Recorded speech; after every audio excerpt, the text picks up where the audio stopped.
So we got two pictures here. One is before the 2008 finals. This is like 2007, 2008 range. And then the second picture is obviously after the 2009 finals, winning it. You get into the league with number 8 Kobe and you guard him. And then obviously you team up with number 24 Kobe. A lot was made of that transition, and some people had like crazy theories to why he did it. The one that's out there that people seem to agree with is that he just kind of wanted a fresh start post Shaq. Probably in a different mental space. Is that true? And what to you? What is the main difference between 8 Kobe and the 24 Kobe that you ended up winning a championship with? Man, well, the eight Kobe, I didn't. I feel like he was a younger. You know, I'm gonna kill every fucking body in my way. I'm gonna win on my terms only. If you're not working like how I'm working, I'm not fucking with you. I'm still climbing. I'm climbing. I'm climbing. I'm climbing. I'm climbing. I felt like that's the mentality of 8. But then when you get to 24, I think I got with him his 12th season, maybe. 24 was more, all right, I'm on this side now. I'm in my 12th year. Mm-hmm. I'm starting to see younger guys that I like. I want to take up under my wing and teach a little bit of something. I see the same mentality that I have. I'm still a killer. I'm still gonna like talk shit. I'm still gonna try to beat your ass at everything I do, but I'm gonna bring people along with me. I'm gonna Need share some the help. wealth. I'm gonna share the wealth a little bit more, and let's see who I can be on this side of my journey. Trev, as a defender, now let's talk about you as a defender. You had to guard 8, right? And at some point in time, you had to guard 24. Yeah. What was it like for you? Well, let's start with 8. Let's start with how was it? How did you change defensively? You obviously had to a little bit, but what was it like guarding 8 versus 24? So my first time guarding 8 was again when Larry Brown was my coach. And what he was doing was anytime a player would go to their home state or hometown, he would insert them in the starting lineup. So my first start for Larry Brown is when I played against the Lakers. Now, mind you, this is 8 Kobe Bryant. This is like, don't say nothing. I'm just going to go out here and I'm going to fucking like maul you, Kobe Bryant. And that's exactly what happened. He just took it pure advantage of me. That guy. He In wasn't playing. LA? Yeah, in LA, the Staples Center, he just completely like fucked me over. At every level, to the rim and mid To the range, rim, three, mid range. He everything. just had it going. It was just like I feel like that was in like the I think he averaged 35 that year. So yeah, Was this everybody the revenge tour? I don't know if this was revenge tour, but nah, he averaged 35 that year. That's all I remember, I believe. So 2008, you lose the finals, and then people say that that was like among the like maybe the toughest loss of Kobe's career. And then going into 2009, you guys obviously have a full season with yourself, with Pow, and then with Kobe too. What do you remember from that 7-game series against the Rockets where they don't have T-Mac? You got Aaron Brooks going crazy. You got Artest and Battier on Kobe. Obviously, you joined the team the next year, but that was the only team to take you to 7. They were already depleted. What do you remember about that 7-game series against the Rockets? Man, that was a really, really, really good series. I think they stole game 1, I believe, Mm-hmm. and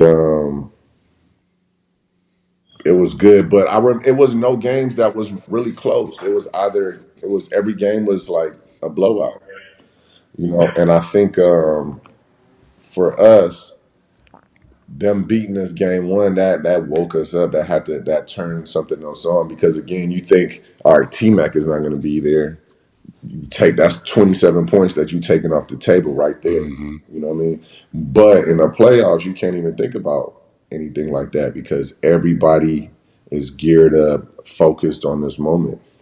They're trying to get to the same place you're trying to get to, and they have really good players at that. Mm-hmm. I think y'all end up going down too. Mm-hmm. Midway That's through it. the series. Yeah. So that definitely helped us, you know, feel or have our confidence building higher into going into that playoff series. But again, Ron went crazy. Aaron went crazy. Their team rallied together behind those two big pieces that was missing. So, Mm-hmm. you know, we can. It was a good series. It was fun. But I like playing in Houston, so it was fun. What happened to Andrew Bynum? Facts. As far as what? I mean, he was killing, and then was it just the injury? Yeah, man, I think it was a number of things that probably happened with Drew. Again, this league is taxing mentally. It's a lot of things that you will have to deal with that people probably don't know. Plus, having to deal with whatever he was going through in his personal life. Mm-hmm.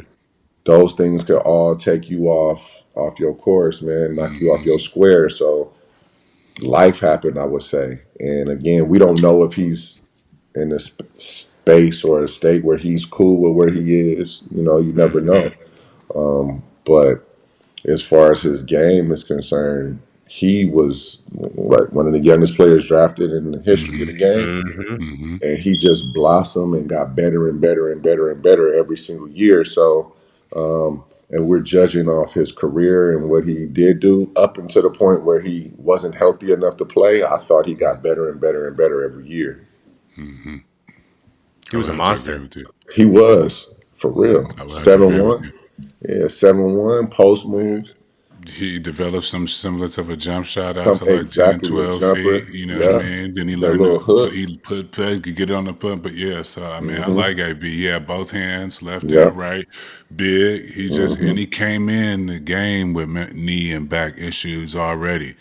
You know what I mean? From growing too fast and all that other shit. And like TA said, man, as a person, you know what I mean, who went through 18 years and I probably went through everything you can imagine in the league, that shit is taxing. And if you Hmm. just so happen to be going through something at the same time, I mean, Yeah. probably, it's really a dice shoot Hmm. for the majority of the league. And I'm just not even saying like a journeyman like me to speak or somebody TA who got traded probably the most times. I'm talking about even your top tier players, man. If that shit, you can mask it with money and minutes and your stats of averaging, but you know what I mean. When you get home and on the inside, you know what I mean. That shit is taxing. Yeah, and not even to like, not to like. I'm not somebody that likes to talk about people's shit or their business or whatever, and not to get too deep into it. But he was, he was very close with his family, and when he lost his mother, that took a real toll on him, like for real. So, I don't never ever ever ever. That shit is not light. You can't replace your mother. You only get one of them. So, knowing what his mom meant to him and to what his family means to him, I'm sure that had a lot to do with how we don't really hear much about him right now. Have you ever wondered if Chet Holmgren might be a descendant of Abraham Lincoln, or if a UFC fighter could beat an alien in a fight? You might have not, and that's okay. But Shea Serrano and Jason Concepcion from Six Trophies Podcast have. If you love basketball, and more importantly, if you love fun, you gotta listen to Six Trophies, where Shea and Jason serve up the biggest moments from around the NBA with their brand of unbridled joy, banter, and pop culture side quests. Each week, they hand out 6 pop culture themed trophies for 6 basketball related activities. Stuff like the Denzel Washington and Training Day trophy, given out to the player or team having the best week around the NBA. Or the Lauryn Hill You Might Win Some, But You Just Lost One trophy for the team or player that just can't get it together. Plus, a bunch more trophies for all the good, bad, or just plain head-scratching moments around the NBA. This playoff season, you'll want to make Six Trophies your go-to companion podcast. Follow Six Trophies on the Wondery app or wherever you get your podcasts. Listen ad-free right now by joining Wondery Plus.